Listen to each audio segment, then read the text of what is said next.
He looked me dead in the eyes and said, "If you're not happy here, the door's right there." What he didn't know was that I had already found the key to burn the whole place down. 7 years. That's how long I gave to that company. 7 years of late nights, skipped vacations, and weekends blurred into spreadsheets and strategy decks. I wasn't just a name on the org chart, I was the heart of our content strategy, the brain behind our most profitable campaigns. But none of that seemed to matter the day Kellen showed up. He was the kind of man who made people shrink when he walked into a room. Expensive suits, empty charm, and an ego big enough to require its own office. The new VP of Operations. A corporate fixer, they said. What they didn't say was that he was also a tyrant with a polished smile and a habit of treating people like disposable tools. The first time I met him, he didn't shake my hand, just looked me up and down and said, "You're Mavanda? Huh. Thought you'd be taller." I laughed it off. Big mistake. Kellen moved fast. Within 2 weeks, 3 team leads were gone. Budget cuts, policy changes, endless meetings about efficiency. But what he really wanted was control. Total, unquestioned control. And I was the one person he couldn't quite get a handle on. See, I didn't kiss up. I asked hard questions in meetings. I defended my team when he tried to gut our projects. And most dangerous of all, I had relationships. Real ones. Clients who called me directly, execs who respected my voice, teammates who followed my lead over his. That made me a threat. The tension built slowly, like water under pressure. Passive-aggressive comments in meetings, excluding me from decisions, undermining me in front of junior staff. He was trying to chip away at me bit by bit. But I stayed, not because I was scared to leave, but because I was watching, calculating, waiting. The silence after I closed that door was louder than anything Kellen had said. I didn't slam it, I didn't throw a tantrum, I simply walked out. But that walk, it echoed through the halls like an earthquake. Over the weekend, my inbox lit up with everything from concern to confusion. "Hey, are you okay? What happened in that meeting? I hope you're not quitting." And then came the one that told me everything I needed to know. "Just so you know, Kellen said you were taking some personal time to cool off. He's assigning your accounts to Rachel temporarily." Rachel. The fresh-faced assistant Kellen promoted after 2 weeks of knowing her. The same one who couldn't tell a CPM from a CTR, but laughed at all his jokes and called him Kel. I didn't respond. Not yet. Monday morning, I walked into the office like nothing had happened. Not for long-term drama. Just long enough to observe. Kellen avoided eye contact. Rachel had already moved into my desk. My access to the campaign dashboard? Revoked. My calendar? Cleared. No meetings. No responsibilities. No one said it out loud, but I had been quietly erased. And still no official word. No meeting with HR. No email from Kellen. Just silence. Like they were waiting for me to give up, to slink away quietly. But I don't slink. Instead, I sat down in the back conference room with my personal laptop and watched them play their game. Kellen strutted past the glass walls like he'd won. Rachel gave me awkward little half-smiles, like she felt bad but not bad enough to stop taking credit for my work. I stayed there all week, made it my temporary office. Each day, someone else stopped by. A coworker, a client contact, even a member of the exec team. "Are you leaving? Do you need help? What really happened in there?" I told them the truth, calmly, clearly. No drama, just facts. And in doing so, I did something Kellen never could. I made people think. That Friday, Kellen called me into his office. Finally, he leaned back in his chair, all faux confidence and crocodile charm. "Look, Mavanda, you've had a good run here, but things are changing. Maybe it's time you moved on." I just looked at him and said, "You're right. I have had a good run, but I don't move on. I move forward." I handed him my resignation letter, stood up and walked out, for real this time. But this time, I didn't walk away with nothing. I walked out with a plan, and when I came back, they wouldn't see it coming. When I left the building that day, I didn't cry. I didn't scream. I didn't even look back. But in my head, I wasn't walking out. I was drawing the blueprint for Kellen's downfall. Let them think I was defeated. Let them believe they'd won. That was the best part of all this. They had no idea what I still held in my hands. You see, while Kellen had been busy playing power games and cutting budgets, I had been building something real. Something he couldn't touch. Years ago, I spearheaded the development of a proprietary content performance tool we called PulseTrack. It analyzed engagement patterns across platforms, optimized timing, tone, and distribution strategy. It was revolutionary for us. Our campaigns had outperformed competitors by 40% the year it launched. But here's the thing. The legal team never bothered to file the IP under the company. It was registered under my name. I created it on my own time, I maintained it, I improved it, and I never signed over ownership. They used it, relied on it, bragged about it in sales meetings, and now they were still using it. Without me. That was their first mistake. The second mistake was underestimating how many allies I still had. Quiet ones. People who hadn't forgotten how I carried the team through brutal deadlines, how I pulled off million-dollar campaigns while others coasted. By Monday, I was already in touch with 3 former clients, brands that had personally requested me for years. When they heard I'd left, they weren't pleased. Wait, you're available now?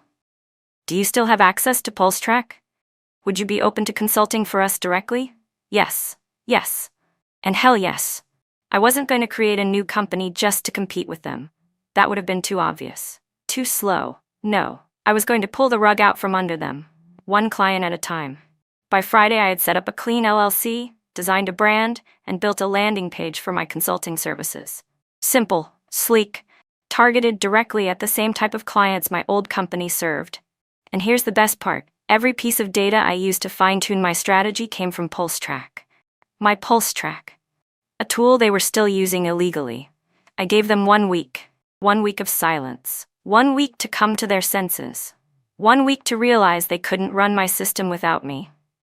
They didn't. Instead, Kellen doubled down. I heard from someone inside that he'd told the board I had no claim to anything, that I'd stormed off like a child, and that my exit was the best thing to happen to the company in years. It was like watching someone set their own house on fire, and then blame the wind. So, I made my first move. I sent a cease and desist letter to their legal department. Formal, precise. It outlined the ownership of PulseTrack, the patent filings, and the licensing terms they had never honored. I gave them 72 hours to shut down their use of the system or face a lawsuit. No response. Instead, they stripped my name from every project I'd ever worked on. Deleted mentions of me on the company site. One brave intern even replaced my photo in an internal slide deck with a stock image of some blonde woman in a pantsuit. So that's how they wanted to play.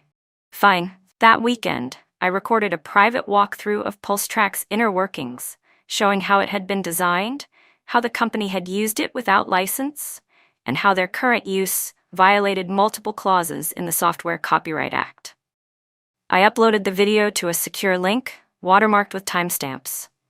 Then I shared it with 2 people. A journalist I trusted at Digital Insider Weekly, who'd once interviewed me on emerging analytics tech. A former investor in the company who had recently pulled out when Kellen took over. The journalist messaged me back within hours. Holy hell, this is huge. I want to run this. Can you go on record? Not yet, I told her. Soon.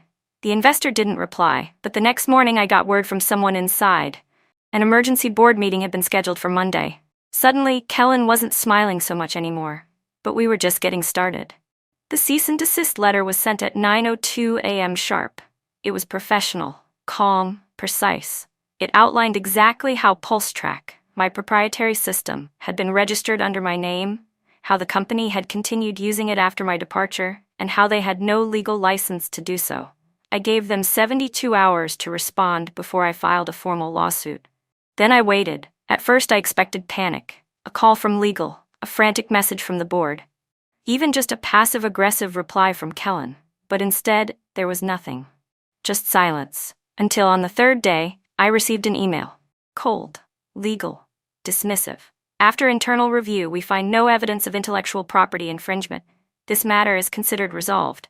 We wish you the best in your future endeavors. It was a calculated slap in the face. No apology, no explanation. Just arrogance wrapped in corporate language.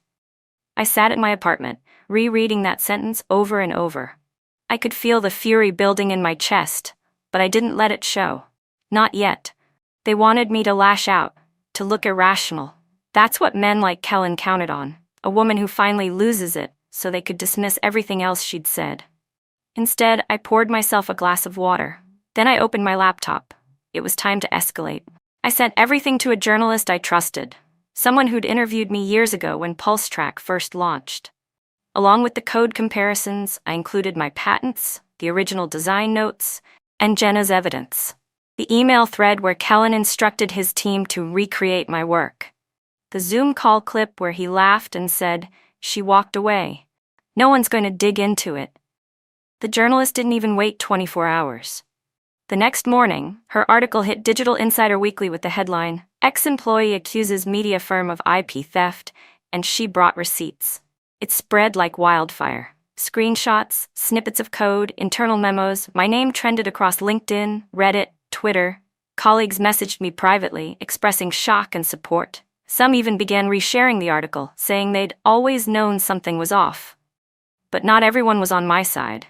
The trolls came fast. "She's just bitter. If she really owned it, why wait this long?" Another emotional meltdown over nothing. And worse, Kellen responded. He posted a polished statement on his LinkedIn page. "In times of success, people will try to tear you down. We stand by our work and the amazing team who helped build it. Integrity always wins." The post racked up hundreds of likes in hours. His followers called him graceful, stoic, a real leader. And just like that, the story began to slip away. The media moved on. The backlash started to feel louder than the facts. I found myself wondering, had I miscalculated? Had I lost? One night, I sat alone in my apartment, staring at the whiteboard where my strategy was laid out. I had the truth, the proof, the power. But still, it felt like nothing had changed. Until I got a message. No name, just a number. One line. "I used to work for them. I have something you need to see." Attached, screenshots of invoices, emails, and devlogs. They had paid a third-party developer to clone PulseTrack months before I left. Jenna wasn't the only one. They had built a shadow project under a different name, hoping to pass it off as their own from the start. My hands trembled slightly as I opened each file. Kellen hadn't just lied. He'd planned the theft long before I ever challenged him in that conference room. I took a deep breath. They wanted to play dirty. They were about to learn what it really meant to be outmaneuvered. Because I wasn't falling apart. I was just getting into position. Then came that meeting. A Friday afternoon, all hands. Kellen on stage, spouting off another hollow vision for the company. I raised a hand, questioned a new policy that would kill one of our most successful campaigns. His jaw tightened. He didn't like that. He didn't answer my question. He didn't even look at the slides. He just stared straight at me and said, "If you're not happy here, the door's right there." Silence. Everyone turned toward me, waiting to see if I'd shrink or stand. I smiled, stood up, picked up my notebook, and walked out of the room without saying a word. But what Kellen didn't realize was that I wasn't walking away. I was just stepping back long enough to aim. The conference hall was buzzing with anticipation. The NYC Creators Conference was the biggest annual gathering in our industry, an event where ideas were born, reputations were made, and occasionally, masks were ripped off. I had been booked months ago to speak on the topic of innovation through ethics. Ironically poetic, considering what I was about to do. The night before, I barely slept. I rehearsed my speech a dozen times, refining every slide, every word, every pause. But I also prepared for something else, the possibility that this would blow up in my face, that no one would care, that I'd be dismissed, again, as emotional, overreacting, bitter. But when I arrived at the venue that morning, something in the air felt different. The chatter was sharper. The looks were curious. Word had already spread that I was going to address the PulseTrack scandal publicly for the first time. I was the last speaker before lunch. The room was packed, not just with tech professionals, but media reps, investors, even a few corporate board members I recognized. And there, sitting in the back row like a shadow in a suit, was Kellen. He wasn't scheduled to speak. He wasn't even listed as an attendee. But he was here. He wanted to see how far I'd go. The host introduced me, reading my bio as if nothing had happened. I walked on stage to polite applause. My heart was pounding, but my face stayed still. Controlled, cold. I was done being underestimated. I took a breath and began. When we talk about innovation in this industry, we often talk about disruption, speed, efficiency, but rarely do we talk about integrity. about ownership, about what happens when ideas are taken, not by accident, but by design. The room quieted. I clicked to the first slide. PulseTrack proprietary software, patent 874233X9A. Owner, Mavanda Rain. There were a few gasps, some heads turned. Kellen didn't move. The next slide showed a side-by-side comparison of the PulseTrack codebase and the new system my old company had claimed to have built from scratch. Line by line, identical structures, identical language. Then came the emails, screenshots forwarded by Jenna, internal communications discussing recreating Mavanda's system, acknowledging her IP claim is a problem, and joking about how she walked away, so it's fair game. I paused for a moment. Then I played the recording. We just need something close enough to what she had. No one's going to dig into it. She walked away. Kellen's voice. Clear, arrogant, unmistakable. The audience froze. Some whispered. Some stared at their phones, no doubt already tweeting. A woman in the second row covered her mouth. I scanned the crowd. Kellen was no longer in his seat. I continued, my voice even. I left that company with nothing but my dignity and a system I had created from the ground up. I gave them a chance to make it right. They chose instead to erase me. But you can't erase code, you can't erase patents, and you damn sure can't erase the truth. Thunderous applause erupted. This time, it wasn't polite. It was visceral. After I left the stage, everything moved fast. The clip of my speech hit social media before I even made it to the green room. Within an hour, it was trending on LinkedIn, Twitter, and Reddit. Industry influencers reposted it with captions like, "This is what corporate accountability looks like." She didn't just burn the bridge, she built a better one. By the afternoon, Forbes Tech ran a feature. Whistleblower exposes corporate theft, VP implicated in PulseTrack scandal. Major outlets followed. Wired, Fast Company, even TechCrunch. The emails, the code, the recording, undeniable. Kellen wasn't just unethical, he was reckless. But it didn't stop there. An anonymous source from the company leaked internal Slack messages showing how Kellen had intentionally pushed out employees who questioned his decisions. He called one woman too emotional to lead, another dead weight.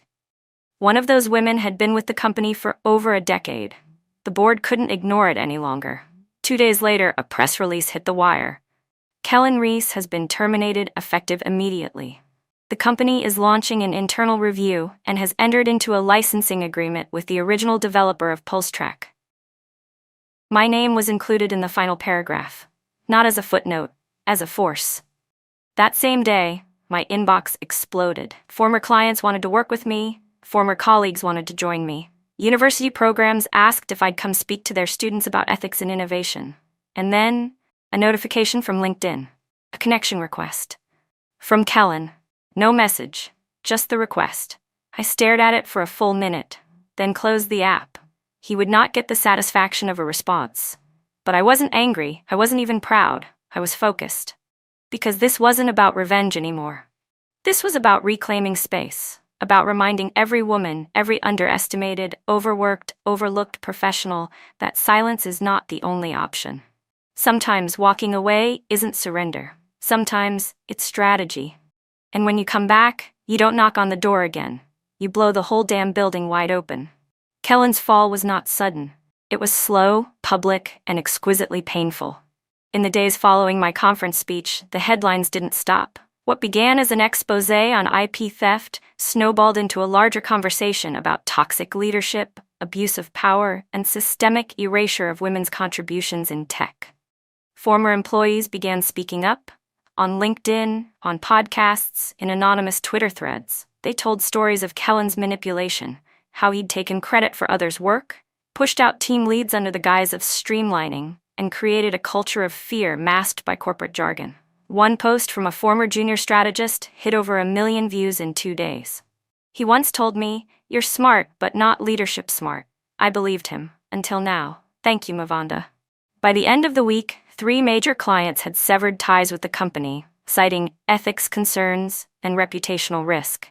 Their PR team scrambled, but every statement they released was instantly dissected and mocked. And then came the final blow. Jenna, with legal backing, filed an official whistleblower complaint, alleging that Kellen not only ordered her to clone PulseTrack, but pressured her to delete files and retroactively sign NDAs to cover it up. She had emails, timestamps, even a voicemail he left her saying, "Just make it disappear. No one needs to know." The board had no choice. Within 24 hours, Kellen was terminated, effective immediately. The company issued a short statement, citing serious breaches of conduct. No apology, no mention of me by name, but I didn't need it. I didn't need their recognition, because I had something better. Clarity. I had walked away from that company with nothing but the truth, and now the truth had burned down their lies, one by one. And while Kellen's career smoldered, mine quietly took root. I wasn't interested in fanfare or revenge parades. I didn't go on a media tour. I declined interviews. I didn't even share the Forbes article where they called me the woman who rewrote the rules. Instead, I built. With Jenna at my side, I launched a consultancy, small, sharp, and values-driven. We named it Signal Ethics because everything we did came down to one thing: sending the right signal. In just 2 months, we signed 6 former clients from my old job. Clients who said they'd followed my journey, respected how I handled the fallout, and trusted me more than ever. My days were full but light. No politics, no fear, just purpose. One afternoon, as I wrapped up a strategy session, my phone buzzed. A LinkedIn notification. "Kellen Reese has sent you a connection request." No note, no apology, just silence, masquerading as an olive branch. I didn't accept. I didn't block him either. I let it sit there. A frozen reminder of everything he thought he could get away with, and didn't. Because here's the thing about power. It doesn't belong to those who shout the loudest in boardrooms. It belongs to those who walk away from the fire and come back with the match. 6 months later, I received a curious invitation. It was for the annual Ethics and Innovation Gala, a black tie event hosted by a national tech organization. A celebration of integrity, transparency, and leadership in the digital age. I almost deleted it out of habit. But then I saw the subject line, "You've been nominated for the Rising Integrity Award." I blinked. I hadn't even known there was such an award, and I certainly hadn't campaigned for one. But someone had submitted my name, and somehow, the story had traveled far beyond the tech circles I used to occupy. I accepted the invitation, not out of vanity, but out of quiet defiance. 6 months ago, I'd been erased. Now I was being called to the stage. The night of the gala, I wore a simple black dress, no designer label, no PR handler, just me, standing tall. Jenna came with me, of course. She wore a white pantsuit and the calm confidence of someone who had finally stepped into her power. The ballroom was filled with industry leaders, journalists, policymakers, founders, and yet, when they announced my name, the applause wasn't just polite. It was personal. People stood up, not because I was famous, but because they remembered. I walked to the stage and took the mic. My hands were steady. "I never set out to be the face of anything," I began. "All I wanted was to do good work, build something meaningful, and be respected for it. But when you take that kind of intention into a system built on ego, it will try to break you." I paused. They told me the door was open if I didn't like it, so I walked out. What they didn't expect was that I wouldn't stay out, that I'd walk back in, not to reclaim my seat, but to flip the table. The room erupted, but I wasn't done. This award is not about me. It's about every person who's been underestimated, sidelined, dismissed, or discredited. Every woman whose idea was stolen. Every junior employee who was told to be quiet. Every outsider who knew they were right but didn't have the platform to prove it. Another beat of silence. To them, I say, you don't need to burn bridges. You need to build better ones. Stronger ones. Ones they can't cross without your permission. After the ceremony, people came up to shake my hand, ask for advice, share their own stories. A young woman in her 20s stood in line just to say, "You made me realize I don't have to take it anymore. I'm quitting my job tomorrow, and I'm starting my own thing." I smiled. Good. Don't just leave. Build something they can't ignore. Later that night, as Jenna and I walked out of the venue, the air crisp and quiet, she nudged me gently. "You never asked who nominated you." I looked at her, curious. "Was it you?" She shook her head. "Nope, but I found out." She handed me her phone. An email. It was short, anonymous, sent to the award committee 6 months ago. She may not ask for credit, but she deserves the world to see what she stood for. She didn't just fight for her own name, she fought for all of us. Signed, a former intern. I stood there, stunned. I didn't know who it was. Maybe someone I'd mentored, maybe someone I barely remembered. but they'd remembered me. And that's when it hit me. The real twist wasn't that I'd won. It was that they had lost the moment I refused to disappear. Because sometimes revenge isn't about ruining someone else. It's about rising so high that they can no longer reach you.